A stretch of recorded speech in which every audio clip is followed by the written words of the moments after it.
우리가 예수님의 제자인가 한번 돌아보려고 해요. 여러분들 예수님의 제자이십니까? 아멘, 할렐루야. 그래서 우리가 한 해 또 열심히 살아왔잖아요. 그리고 한 해 가운데 가장 한 해를 마무리하고 연말이 됐을 때 분주하고 모임도 많고 하다 보니까 자꾸 까먹는 게 있어요. 그것이 한 해 동안 우리를 이끌어 주셨던 하나님의 은혜입니다. 그래서 그 은혜를 기억하는 가운데 한 해를 마무리할 때 우리의 아이덴티티를 한 번 더 점검하고 우리는 예수님의 제자입니다. 그 마음 가지고 올 한 해를 좀 마무리하고 싶습니다. 지난 한 해 동안 베풀어 주신 가장 큰 은혜 중에 하나는 하나님이 우리 공동체를 장막을 접어라 그러셔가지고 장막을 접고 그리고 새로운 장막을 펼 수 있는 이곳을 허락하신 것이 우리 공동체 가운데 가장 큰 은혜가 되는 줄 믿습니다. 그래서 그 은혜를 기억하면서 그렇다면 그렇게 장막을 펴라 할 때 순종하고 접으라 할 때 순종할 수 있는 그러한 무리들은 하나님 예수 그리스도를 따르던 그 많은 군중 중에 하나인가, 아니면 예수님의 말씀에 순종하는 자들인가, 이걸로 판결음이 나잖아요. 판가름이. 그래서 우리는 하나님의 말씀에 예수님께서 말씀하실 때 순종하는 제자들의 그룹이 되기를 소망합니다. 그래서 그렇게 살아가기 위해서 우리에게 어떠한 것들이 필요한지, 또 오늘 말씀 제목처럼 예수님을 따르기 위해서 필요한 것들과 또 따르기 위해서 버려야 할 것들이 어떠한 것들인지 좀 살펴보고자 합니다. 여러분, 예수님께서 제자들을 택하시고 부르시는 방식에는 일관성이 있었습니다. 그냥 즉흥적이지 않으셨어요. 예수님이 제자를 콜링하실 때 예수님께서 먼저 제자들을 개인적으로 만나십니다. 그리고 나서 이렇게 말씀하세요. 콜링하십니다. 나를 따르라. 그러면 그들은 모든 것을 다 버려두고 예수님을 따랐습니다. 여러분, 여기서 중요한 것이요, 모든 것을 버렸다라는 거예요. 그 제자들이 그렇게 했다는 거예요. 우리가 여러분들이 아까 예수님의 제자입니까 했을 때 아멘 하셨을 때 그 우리가 모든 것을 버려두고 예수님을 따를 수 있는 그 믿음이 우리 가운데 있는가 하는 것이에요. 예수님의 제자들 중에 가장 먼저 부르심을 받은 사람들이 베드로와 안드레 형제들이죠. 그리고 나서 야고보와 요한도 예수님이 콜링하십니다. 정말 다 버려두고 예수님 따릅니다. 이튿날 예수님은 갈릴리로 가시는 길에 빌립 만나서 빌립도 콜링하십니다. 나를 따르라. 빌립이 또 따릅니다. 마태라는 이름을 가지고 세금을 징수하고 있던 마태를 보시고 예수님께서도 마태한테 나를 따르라. 마태가 또 따릅니다. 한 번은 제자로 택한 사람에게 나를 따르라 라고 이야기하셨더니 그 콜링 받은 사람이 이렇게 이야기합니다.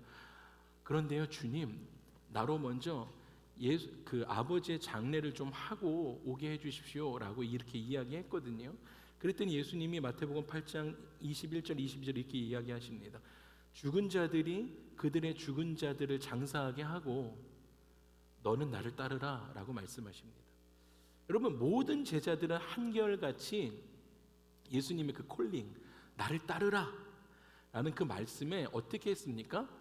다 버려두고 즉시로 예수님을 따릅니다. 그런데 예외도 있었습니다. 마태복음 19장에 보면 예수님이 또 동일하게 나를 따르라 라고 말씀하세요. 근데 그 예수님의 나를 따르라 하는 예수님의 초청에 유일하게 거절한 사람이 나옵니다. 그는 젊은 부자 관원이었습니다. 그가 예수님께 찾아와서 이렇게 묻습니다.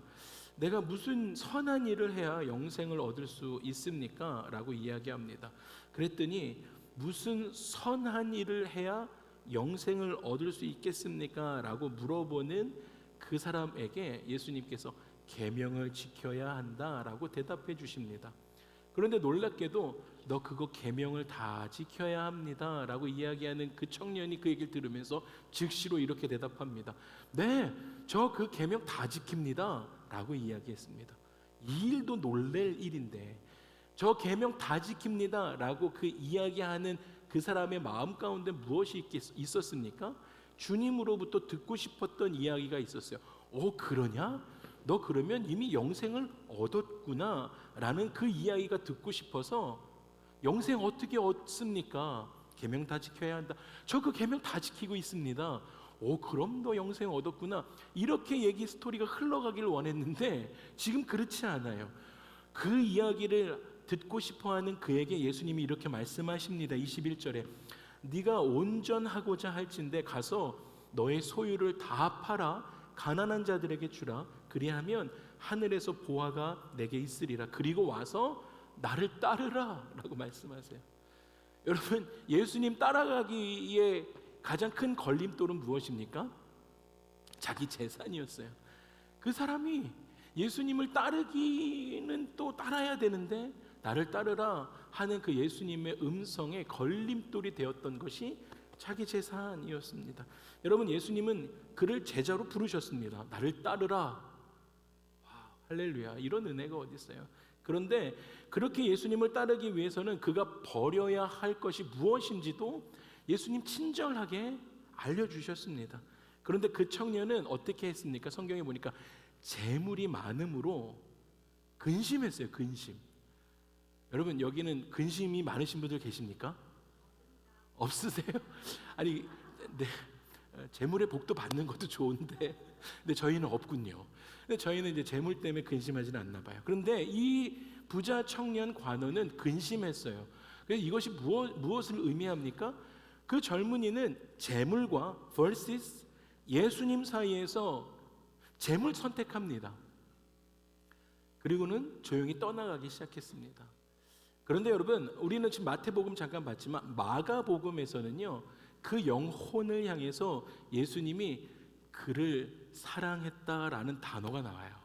와, 여러분, 예수님의 마음을 알 수가 있는 것이죠. 여러분, 예수님께서는요, 어떠한 영혼이든 너무너무 사랑하세요.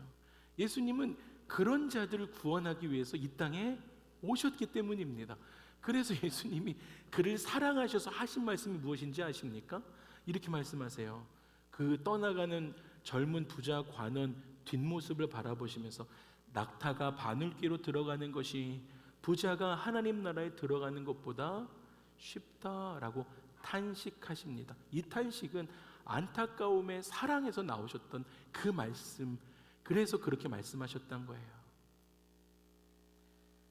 제자들도 지금 이 상황을 같이 보고 있는 거예요. 제자들도 지금 예수님과 함께 있었습니다. 그래서 제자들이 그 말을 듣고 놀라서 이렇게 예수님께 묻습니다. 그렇다면 누가 구원을 얻을 수 있겠습니까? 예수님께서 이렇게 대답해 주세요.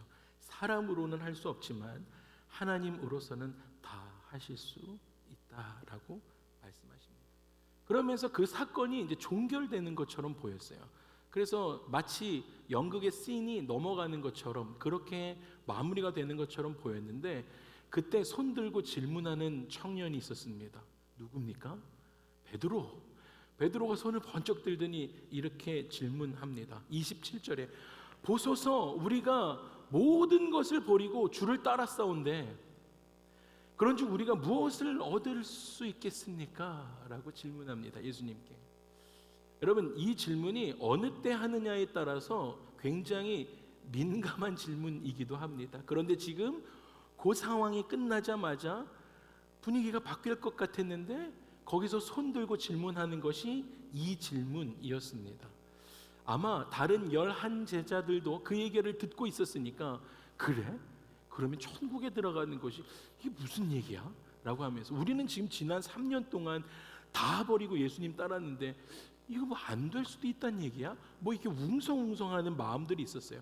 그 마음을 대변하는 베드로 손 들고 입부터 벌써 나오는 거예요.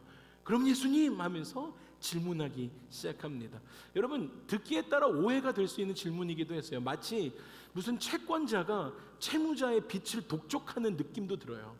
그러면 우리에게 좀 주시오. 나 다 버리고 따라왔는데 이게 뭐예요? 이런 느낌도 듭니다. 또 선생님, 지금까지 3년이 넘도록 우리는 모든 것을 버려두고 예수님 따랐는데 그동안 선생님으로부터 특별한 거 받은 게 하나도 없습니다. 앞으로는 무엇인가 선생님에게 얻을 수 있다라는 그 기대를 우리가 가져도 되겠습니까? 라는 식의 어쩌면 좀 냉소적인 질문처럼, 조금 버릇없는 질문처럼 그렇게 들릴 수도 있었습니다. 그런데 예수님께서 어떻게 하시는지가 중요해요. 예수님께서 그 베드로의 질문에 이렇게 대답해 주십니다. 여러분 28절 29절을 예수님이 여러분들 가운데 말씀하신다라는 마음을 가지고 좀 함께 읽고 싶은데 28절에서 29절까지 예수님이 이렇게 말씀하십니다. 시작. 예수께서 이르시되 내가 진실로 너희에게 이르노니 세상이 새롭게 되어 인자가 자기 영광의 보좌에 앉을 때에 나를 따르는 너희도 12 보좌에 앉아 이스라엘 12지파를 심판하리라. 29절. 또 내 이름을 위하여 집이나 형제나 자매나 부모나 자식이나 전토를 벌인 자마다 여러 배를 받고 또 영생을 상속하리라. 아멘. 여러분 예수님의 대답에는요 진지함이 있었습니다. 예수님 이렇게 진지하게 말씀하세요. 예수님은 베드로에게 너 이렇게 버릇이 없니? 이렇게 하지 않으셨어요. 예수님이 베드로에게 너 왜 그런 질문하니? 이렇게 책망하지 않으시고 자세하게 친절하게 설명해 주세요. 마지막 때에 받게 될 영광이 어떠한 것인지, 제자의 삶에는 어떠한 보상이 마지막 때에 있는지 아주 친절하게 가르쳐 주셨습니다. 왜 그러냐면 예수님이 어떤 중요한 말씀을 하실 때 내가 진실로라는 말을 하세요. 근데 베드로의 그 답변에도 내가 진실로 너희에게 이르노니라는 예수님의 답변이 시작합니다. 그 의미는 무엇입니까? 베드로가 한 그 질문에 대해서 예수님은 제자다, 제자의 삶을 살아가는 사람이다 라고 한다면 마땅히 물을 수 있는 질문이고 진실된 대답이 마땅히 주어져야 하는 그러한 당연한 질문임을 예수님께서 인정해 주신 것입니다.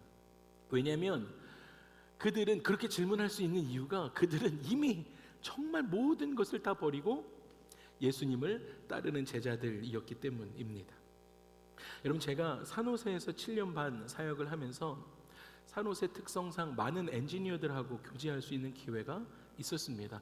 어떤 특정 직업군을 말씀드려서 죄송하지만 그런데 엔지니어들과 이렇게 같이 이야기하고 교제하다 보면 제가 느끼는 몇 가지 특징들이 있는데 첫 번째는 질문이 많다라는 거예요.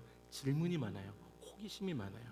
그리고 굉장한 로직하게 질문을 하고 대답 듣기도 로직한 대답을 듣기를 원합니다. 예를 들면 이런 것이에요. 제가 들었던 것 중에 가장 재밌었던 질문 중에 하나가 하나님이 계신 걸 증명해 보시오 이런 거였어요. 여러분 목사에게 그래서 제가 증명했겠습니까? 어려웠어요. 이걸 로직하게 할 수가 죽으면 어떻게 되나요? 이런 질문들도 많이 받았고 제가 사무실 안에 앉아 있으면 청년들이 와가지고 질문하는 경우가 자매님 지금 잘 살고 있던데 좀 막 생각나는 청년들이 많아요. 근데 그렇게 와가지고 물어보는 거예요. 제일 또 생각나는 질문 중에 하나는 저 형제 자매는 어떻게 저렇게 예수님을 잘 믿을 수가 있냐라는 거예요. 어떤 일이 그에게 있었는가 궁금한 거예요. 그러니까 자기도 사실은 그 질문의 내면은 무엇입니까? 나도 모든 걸 버리고 그렇게 열심히 살고 싶은데 그게 너무 궁금한 거예요. 어떻게 그렇게 살 수 있는 것이죠? 어떤 일이 그에게 있었던 것이죠? 라는 많은 질문들을 했습니다. 여러분 그런데 그런 그들에게 저도 차분하게 설명도 하고 할 수 있는 것들 이야기해주고 하나님도 안내해주고 천지 창조에 대해서도 A to B가 C다라고 어떤 로직한 답을 이렇게 하나님이 창조하셨다 줄 수는 없었지만 어떤 인간의 논리에 대한 답을 줄 수는 없었지만 제가 경험한 하나님을 안내해 주면서 신앙에 도움을 주기 시작했습니다. 그런데 여러분 더욱 놀라운 것은요 그렇게 질문한 친구들이요 그 후에 깊은 신앙을 갖게 되는 것을 볼 수 있었다는 거예요. 여러분 질문 중요합니다. 질문하는 것이 중요해요. 정말 이렇게 와 정말 저 친구 1년 전에 그렇게 질문했던 친구가 맞나 싶을 정도로 리더의 자리에서 그렇게 열심히 섬기는 자들로 변화되어진 것들을 볼 수 있었다는 것입니다. 여러분 정말 궁금해서 물어보는 그들에게 베드로에게 예수님이 그렇게 천천히 친절하게 대답해 주셨던 것처럼요 그렇게 묻는 그들에게 성령 하나님께서 찾아오셔서요 친절하게 대답해 주시는 거예요.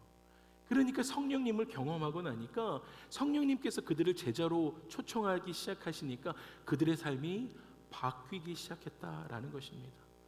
여러분 질문하지 않으면 아무 일 일어나지 않습니다. 질문하세요. 저에게도 오셔서 질문하십시오. 베드로처럼 제자라면 마땅히 물을 수 있고, 그리고 진실된 대답을 들어야 신앙의 다음 단계로, 처음 시작하시는 분들은 신앙의 처음을 시작할 수가 있다라는 거예요. 제가 새 가족들에게 계속 질문을 물어보고, 질문 잘 안 하시던데 질문도 물어보고 하는 이유가 그런 것이죠. 궁금한 것들을 물어보고 하나님 앞에서 씨름하고, 그러한 것들이 건강한 신앙이 되기 때문입니다. 제자로 살아갈 수 있는. 여러분, 제자들은 예수님을 따르기 위해서 어떻게 했습니까? 모든 것을 버렸습니다. 그물도 버렸고, 배도 버렸고, 여러분 자기의 삶의 터전도 버리고, 그물 자기가 가지고 있는 그러한 기술들도 버리고, 아버지도 그것에 두고 3년 반 동안 예수님을 따랐습니다. 심지어 그들이 버렸던 것은요, 어떤 물질과 가족뿐만이 아니었습니다. 그 당시 전통적인 가르침도 버리고, 대단한 거예요. 그 당시 전통적인 가르침도, 사회의 가르침도 버리고 예수님께서 주시는 새로운 교훈을 따르기 시작했다라는 거예요. 여러분, 이게 제자의 삶입니다. 여러분 제자로 살아간다라고 하면서 여러분 세상의 가르침을 버리고 예수 그리스도의 가르침대로 살아가고 계십니까? 성경의 말씀대로 살아가고 있는가라는 거예요. 오늘날 성경을 지금 오늘날 대입하면 어색한 부분들이 많을 거예요. 성경을 오늘 상식에 대입하면 상식에 맞지 않는 일들도 많을 거예요. 그럼에도 불구하고 제자들은 그 당시 전통적인 가르침 다 버리고 예수님께서 주시는 새로운 교훈을 따라 살았다라는 것입니다. 이것이 제자들의 삶이었습니다. 예수님께서는 이렇게 이야기하셨어요. 누구든지 나를 따라오려거든 예수님이 나를 따르라 라고 초청해 놓으시고, 예수님 말씀하시는 건 무엇입니까? 그래서 누구든지 나를 따라오려거든 자기를 부인하고, 여러분, 여러분의 삶을 다 부인하는 거예요. 권리, 내가 이야기할 수 있는, 내가 부릴 수 있는 권리도 포기하고 자기 십자가를 지고 예수님을 따르는 사람들이 제자다라는 거예요. 여러분, 지난 1년 어떠셨습니까? 여러분, 이것은 그물이나 배를 버려두는 일보다 더 어려운 일이었어요. 베드로의 말처럼 그들은 문자적으로 모든 것을 버리고, 문자적으로 모든 것을 다 버리고 예수님 따랐습니다. 여러분, 이렇게 모든 것을 버리고 예수님을 따르는 사람들만이 그 질문할 수 있는 거예요. 주님, 저 3년 주님 따라다녔는데 제가 기대할 수 있는 무엇인가가 있는 거죠. 다 버리고 따랐으니까 할 수 있는 거예요. 큰 기대감을 가지고 우리가 모든 것 버리고 주님을 따라 싸운데, 그런즉 우리가 무엇을 얻을 수 있습니까? 사랑하는 주사랑 가족 여러분, 그리고 우리 샌디에고의 많은 예배자 여러분, 예수님을 믿는 우리들은 모두 그의 제자가 되는 줄 믿습니다. 할렐루야. 우리는 예수님의 제자입니다. 그렇다면 우리를 제자로 부르신 예수님을 따르기 위해서 우리가 어떠한 것을 버리며 사셨는가라는 거예요. 여러분, 아까 예배 시작할 때 예수님의 제자입니까? 할 때 크게 아멘 하셨고 지금 좀 작아지셨잖아요. 근데 여러분, 그렇다면 여러분, 내가 예수님의 제자로 살아가겠습니다 라고 고백했다면 예수님의 제자들처럼 우리는 무엇 버리며 1년을 살아왔는가라는 거예요. 여러분, 그리스도인으로 살아갑니다 라고 하면서 여러분들 지난 1년 동안 무엇 버리셨습니까? 어떤 것 버리셨어요? 세상 사람들처럼 똑같이 욕심쟁이처럼 다 쟁취하면서 이것도 내 거 저것도 내 거 이렇게 하면서, 그리고 난 그리스도인이다 라고 그렇게 살아오셨습니까? 그런데 여러분, 예수님의 제자의 삶은 그런 게 아니라는 거예요. 그리고 우리가 예수님을 따르기 위해서 버려야 할 모든 것들은 어떠한 것들이 있을까라는 거예요. 그렇다면 내가 버려야 하는 것들은 어떠한 것들이 있는가? 오늘 제가 주보에 안쪽에다가 버려야 할 것과 따라야 할 것들을 좀 적어 두었습니다. 여러분, 좀 말씀 노트 보시면서 오늘 말씀들을 좀 살펴보고 싶습니다. 여러분, 첫 번째, 우리가 예수님을 따르기 위해서 버려야 할 것, 첫 번째는 여러분, 악을 버리셔야 합니다. 여러분, 여러분의 삶에 악함이 없으셔야 해요. 사도행전 3장에 하나님이 그 종을 세워 복 주시려고 하시거든요. 여러분, 여러분들의 삶을 세워주시는 분이 하나님이세요. 여러분들을 세워주시고 복 주시려고 하세요. 그런데 그 복 주시려고 하시는 그 하나님 앞에 우리가 취해야 할 첫 번째 태도는 말씀해 보니까 너희에게 먼저 보내서 너희로 하여금 돌이켜서 회개케 해서 각각 그 악함을 버리게 하셨다라고 말씀하십니다.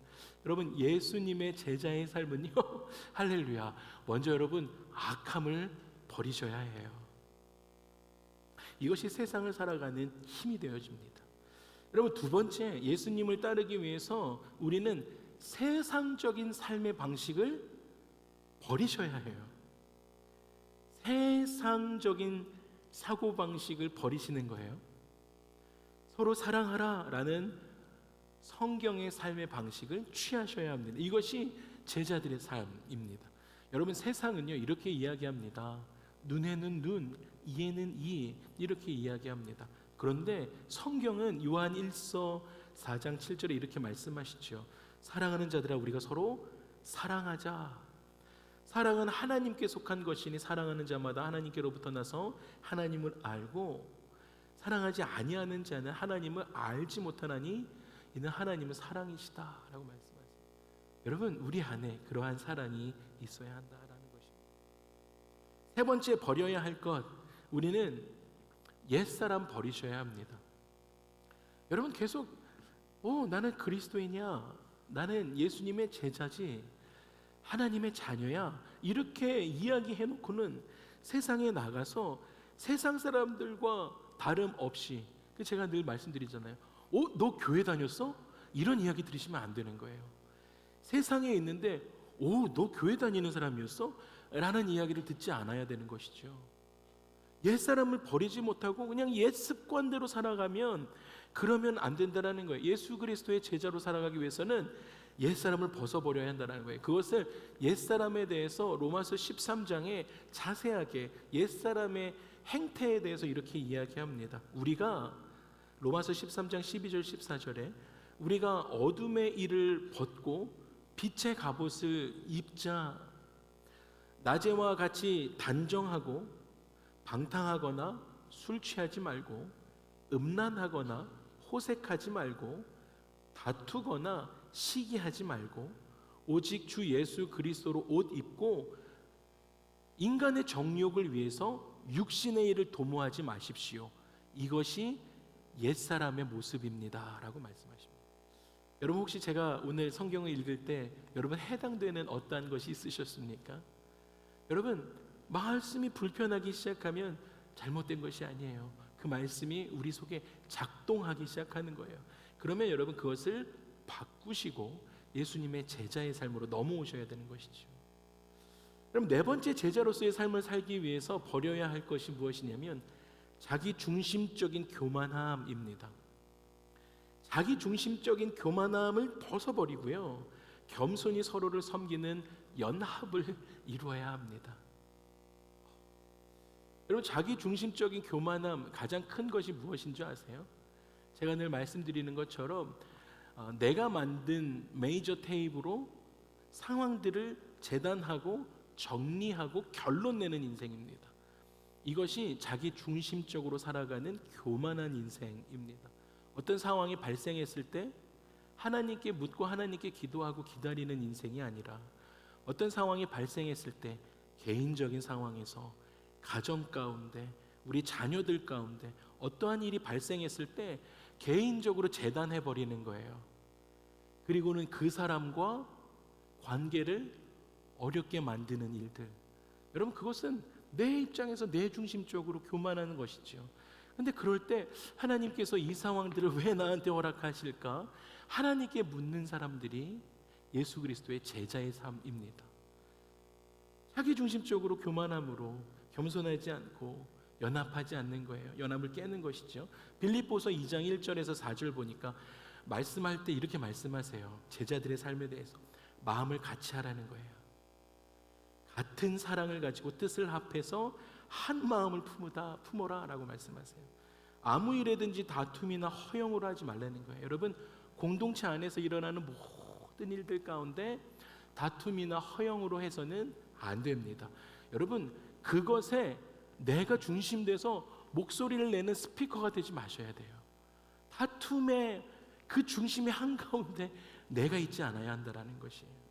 오직 겸손한 마음으로 각각 자기보다 남을 낮게 여기라 라고 말씀하십니다.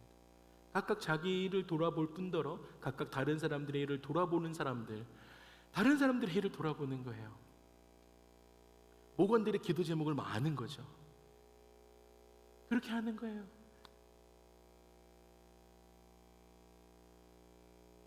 여러분, 무엇보다 공동체 안에서 마음을 같이 하시기를 주님으로 축복합니다.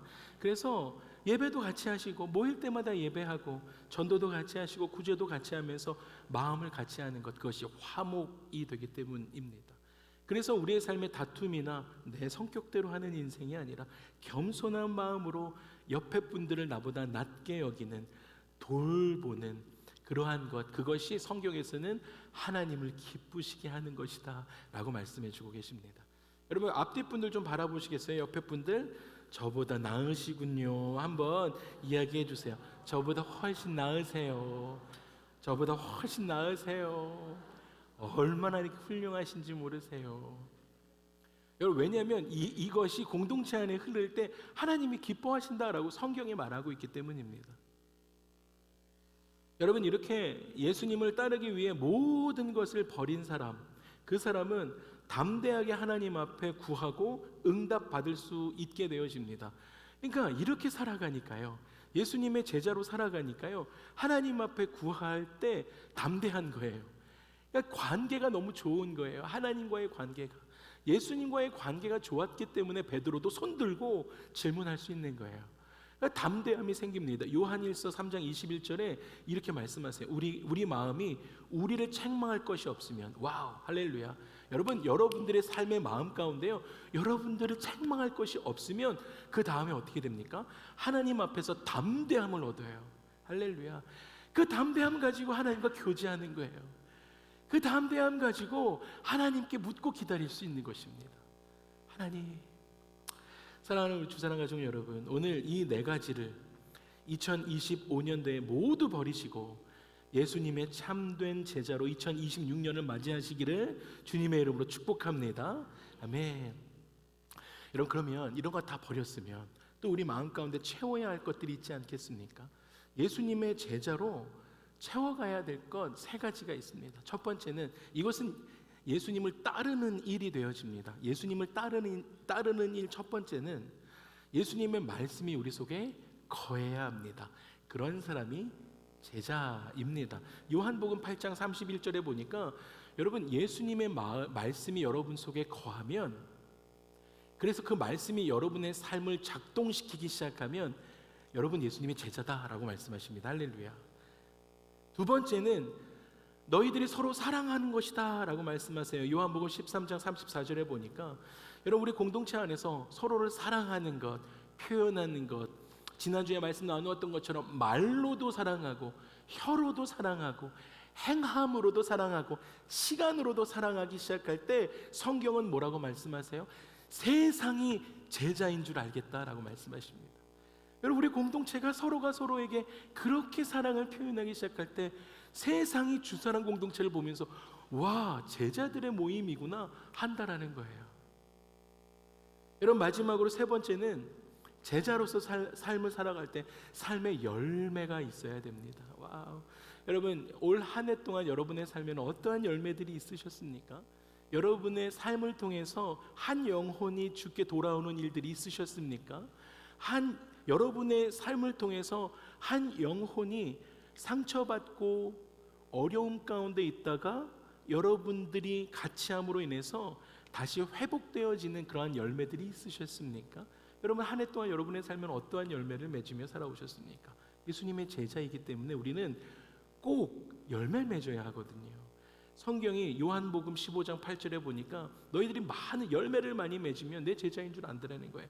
열매를 많이 맺어야 한다라는 것입니다. 여러분, 그 열매를 어떻게 맺어 가실 수 있으시겠습니까? 성령의 9가지 열매가 여러분의 삶에 있어야 하는 것이죠. 여러분의 삶에 같이 만날 때마다 사랑하는 것이에요. 사랑이 막 거기서 꽃피는 거예요.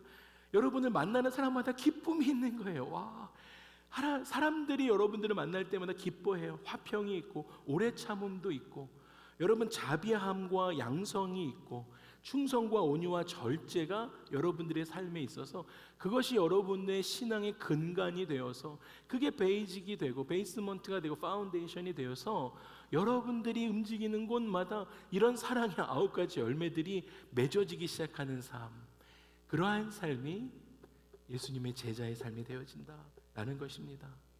여러분, 성도 간의 관계 속에서도요, 여러분 우리 옆에 이사 오는 이웃들에게도요, 제가 정말 감사한 것 중에 하나는 많은 성도님들이, 우리 출라 사시는 자매님들도, 여기 델마 사시는 분들도, 또 여기 위에 카멜 시리즈 사시는 분들도 다 목사님 우리 옆에 이런 분들이 이사 왔는데 제가 전도하려고 기도하고 있어요. 이러한 것들이죠. 이웃들에게 열매를 맺기 시작하는 거예요. 기도하면서. 가족 관계에서도 이런 열매가 있어야 됩니다. 가족 관계에서 오래 참음과 양성이 없다면, 자비로움이 없다면 안 되는 것이죠. 가족 간에서도 그런 열매가 나타나고, 일터에서도 이러한 열매들이 주렁주렁 맺기 시작하면, 그러면 너 내 제자야 라고 말씀해 주고 계십니다. 말씀을 마무리하겠습니다. 여러분, 예수님께서는요, 베드로가 그렇게 질문했을 때 긍정적인 대답을 해주셨잖아요. 그런데 여러분, 더 포인트해야 될 부분들이 마지막에 나와요. 마지막에 이렇게 말씀하세요. 그러나 먼저 된 자로서 나중되고, 나중된 자로서 먼저 될 자가 많으니라 라고 말씀하십니다. 여러분, 이 말씀은 꼭 먼저 된 자들이 무조건 나중된다라고 말씀하시는 것이 아니에요. 여러분, 우리가 예수 그리스도의 제자로 살아간다라고 하면서 예수님의 말씀을 내 안에 붙들고 그 말씀이 내 삶을 움직여가지 않게 하면 먼저 된 자들이 나중될 수도 있다라고 말씀하고 계십니다. 그리고 나중된 자들도 먼저 될 많은 자들이 있다라고 주의해라 라고 말씀을 마지막에 달아놓으신 거예요. 그러니까 제자의 삶은 그런 거군요. 그렇게 제자들이 배우고 나서 마지막에 그런데 너희들 주의해야 할 것이 이런 거야 라고 말씀하셨다라는 것입니다. 여러분, 예수님의 제자로서 우리는 하나님의 나라에 들어갈 때까지 따르는 일과 버리는 일, 이 두 가지를 계속 하셔야 되는 거예요. 여러분, 계속 버리며 살아가셔야 돼요. 이 하나님이 기뻐하시지 않는 것이면 여러분 계속 버리셔야 해요. 버리고 계속 돌이키는 거예요. 그리고 예수님을 계속 따르는 거예요. 성령의 9가지 열매가 계속 내 삶에 맺히도록 여러분의 삶을 구별하고 세상과 거룩함으로 하나님 앞에 옷 입으면서 하나님 앞에 나아가야 한다는 거예요. 여러분, 그래서 바울이 그 이야기를 했던 거예요. 이 세대를 본받지 마십시오. 오직 마음을 새롭게 해서 변화를 받아 하나님의 선하시고 기뻐하시고 온전하신 뜻이 무엇인지 분별하며 살아가십시오 라고 제자들에게 바울이 이야기했던 것입니다. 제자들에게 그렇게 당부했던 것입니다. 여러분, 그런데요, 바울이 이야기하면서 그 시제를 어떻게 썼냐면 본받지 마십시오, 변화받으십시오, 분별하십시오, 이렇게 이야기할 때 모두 현재형으로 썼습니다. 그냥 그때 그렇고 현재 완료가 됐습니다가 아니고요, 현재형으로 계속 쓰는 거예요. 매일매일 여러분 세상에서 구별되며 살아가십시오라는 거예요. 매일매일 제자의 삶 살려면 매일매일 새로운 마음으로 변화받으며 살아가십시오라고 이야기하고 있더라는 거예요. 여러분, 제자로 살아가시려면 매일매일 하나님의 선하시고 기뻐하시고 온전하신 뜻이 무엇인지 구별하며 여러분의 삶에 열매 맺으며 매일매일을 살아야 합니다 라고 이야기하고 있다는 것입니다. 여러분, 신앙생활이 이러한 것이, 여러분 제자의 삶이 이런 것입니다. 하나님의 자녀로 살아가는 것이 이러한 것입니다. 그래야만 여러분 제자의 그 대열에서 낙오되지 않고요, 예수님께서 약속하신 축복들을 받게 될 것이다 라는 것입니다. 여러분, 올 한 해 마무리하실 때 부디 여러분 한 해 돌아보세요. 말씀에 예수님을 따르는 일이 이러한 것들 세 가지가 있었는데 여러분, 여러분의 삶에 이러한 열매들이 올 한 해 맺혀졌는지 돌아보시는 거예요. 버려야 할 것들 이렇게 많았는데 여러분의 삶에 이 버려야 할 것들 중에서 내가 막 취하고 있었던 것은 있지는 않은지 돌아보시는 것이죠. 이번 한 주 올 한 해 마무리하시면서 예수님께서 약속하신 이 축복을 받아 누리시는 저와 여러분의 삶이 되기를 주님으로 축복합니다. 우리 함께 일어나셔서 찬양할